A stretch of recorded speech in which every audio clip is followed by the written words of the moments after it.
ഉത്തര കേരളത്തിലെ, പ്രത്യേകിച്ച് കോലത്തു നാട്ടിലെ തെയ്യാട്ടങ്ങളിൽ ഏറ്റവും വീരസാഹസികവും നാടകീയവുമായ ഒന്നാണ് ബാലിതെയ്യം. രാമായണത്തിലെ കിഷ്കിന്ധ കാണ്ഡത്തിലെ ബാലി സുഗ്രീവ യുദ്ധത്തെയും ബാലിവധത്തെയുമാണ് ഈ തെയ്യത്തിലൂടെ പുനരാവിഷ്കരിക്കുന്നത്. തെയ്യപ്രപഞ്ചത്തിലെ ഏറ്റവും ശക്തവും രൗദ്രഭാവമുള്ളതുമായ ഒരു പുരുഷ ദൈവക്കോലമാണ് ബാലിതെയ്യം.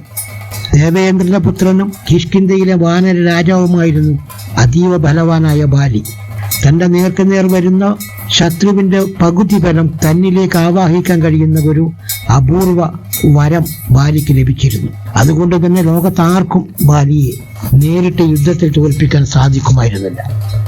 ഒരിക്കൽ മായാവി എന്ന അസുരൻ ബാലിയെ യുദ്ധത്തിന് വിളിച്ചു. ബാലി അവനെ പിന്തുടർന്ന് വലിയ ഗുഹയിലേക്ക് പോയി. അനുജനായ സുഗ്രീവനോട് ഗുഹാമുഖത്ത് കാവൽ നിൽക്കാൻ ബാലി ആവശ്യപ്പെട്ടു. ഗുഹക്കുള്ളിൽ മാസങ്ങളോളം യുദ്ധം നടന്നു. ഒടുവിൽ ഗുഹയിൽ നിന്ന് രക്തം ഒഴുകി വരുന്നത് കണ്ട സുഗ്രീവൻ ബാലി കൊല്ലപ്പെട്ടു എന്ന് കരുതി ഗുഹാമുഖം വലിയ പാറക്കല്ലുകൊണ്ട് അടച്ച് കിഷ്കിന്ധിയിലേക്ക് മടങ്ങുകയും അവിടെ രാജാവായി സ്ഥാനമേൽക്കുകയും ചെയ്തു.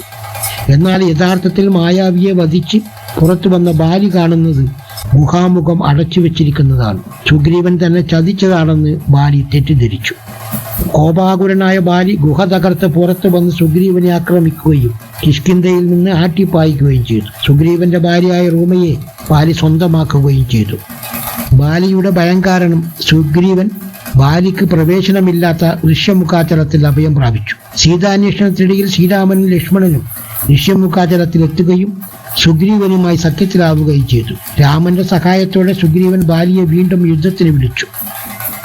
യുദ്ധത്തിനിടയിൽ നേർക്കുനേർ നിന്ന് ബാലിയുടെ വരം കാരണം ജയിക്കാൻ കഴിയില്ലെന്ന് മനസ്സിലാക്കിയ ശ്രീരാമൻ ഒരു മരത്തിന്റെ മറവിൽ ഒളിച്ചു നിന്ന് ബാലിക്ക് നേരെ അമ്പെയ്തു.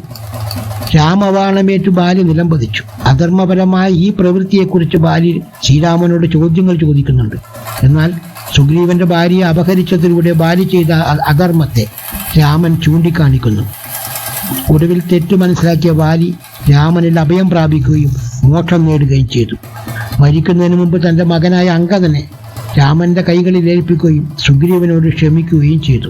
രാമായണത്തിലെ ഈ കഥാസന്ദർഭങ്ങളെയെല്ലാം ഉൾക്കൊള്ളിച്ചാണ് ബാലിതെയ്യം കെട്ടിയാടുന്നത്. വടക്കൻ മലബാറിന്റെ കാവുകളിലും തറവാട് മുറ്റങ്ങളിലും ബാലിതെയ്യം അരങ്ങേറുമ്പോൾ അത് കേവലം ഒരു പുരാണ കഥാ ആവിഷ്കാരത്തിനപ്പുറം അധർമ്മത്തിന്മേലുള്ള ധർമ്മത്തിന്റെ വിജയത്തെയും തത്വശാസ്ത്രങ്ങളെയും ഓർമ്മിപ്പിക്കുന്ന ഒരു വലിയ ആധ്യാത്മിക കലാ അനുഭവമായി മാറുന്നു.